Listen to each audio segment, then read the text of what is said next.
व्यक्ताव्यक्तमिदं न किञ्चिदभवत्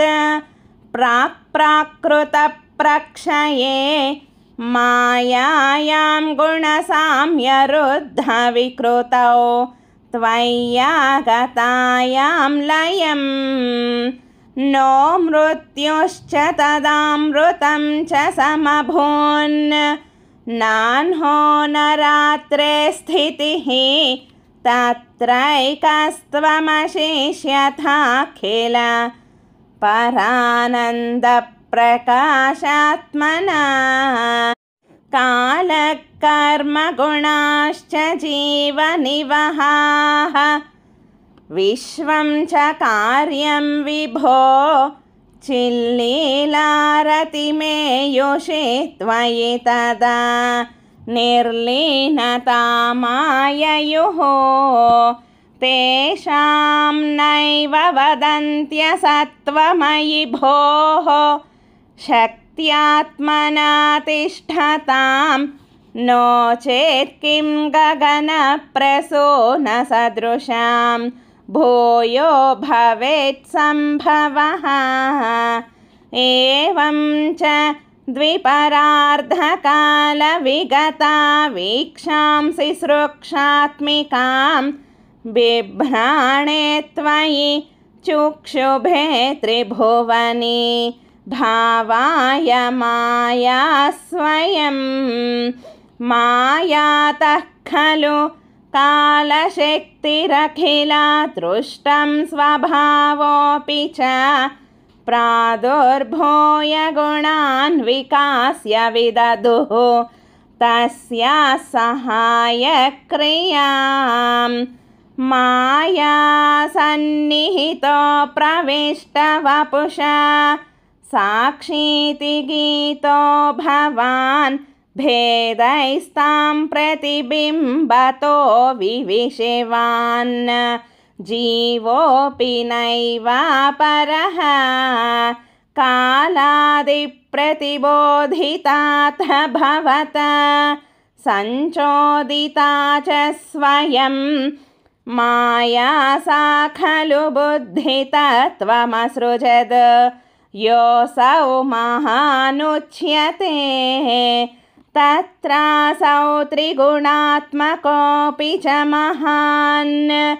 सत्त्वप्रधानस्वयं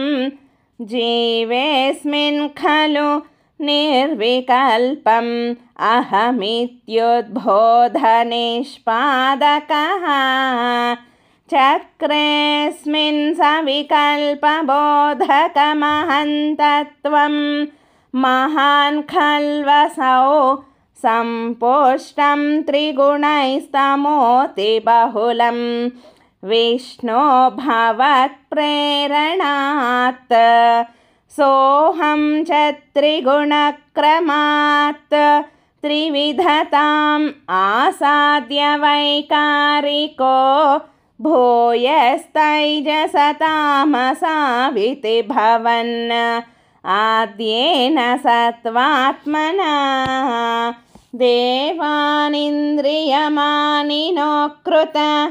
दिशावातार्कपाश्यश्विनो वह्नीन्द्राच्युतमित्रकान् विधुविधिष्विरुद्रशारीरकान्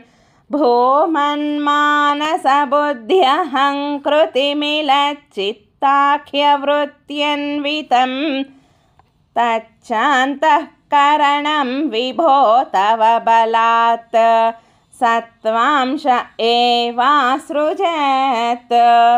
जातस्तैजसतो दशेन्द्रियगणः तत्तामसांशात् पुनः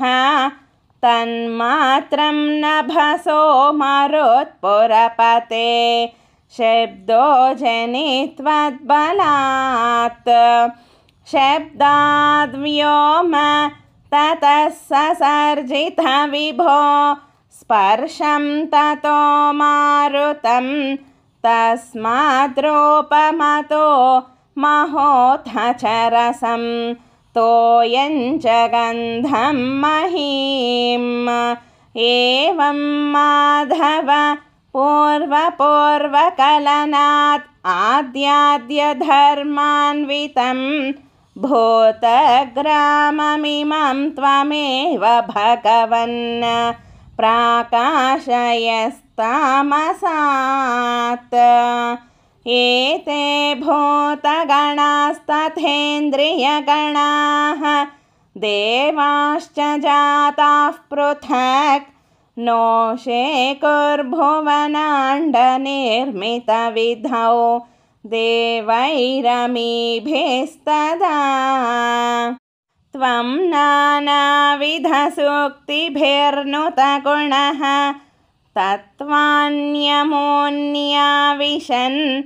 चेष्टाशक्तिमुदीर्यतानि घटयन् हैरण्यमण्डं व्यधाः अण्डं तत्खलु पूर्वसृष्टसलिले तिष्ठत्सहस्रं समाः निर्भिन्दन्न कृताश्चतुर्दश जगद्रूपं विराडाह्वयं साहस्रैः करपादमूर्धनिवहैः निःशेषजीवात्मको निर्भातोऽसि मरोत्पुराधिपसमां त्रायस्व सर्वामयात् सर्वत्र नामसङ्कीर्तनं गोविन्द गोविन्द जय सीताराम श्रीकृष्णाय परब्रह्मणे नमः नारायण अखिलगुरो भगवन्नमस्ते सर्वं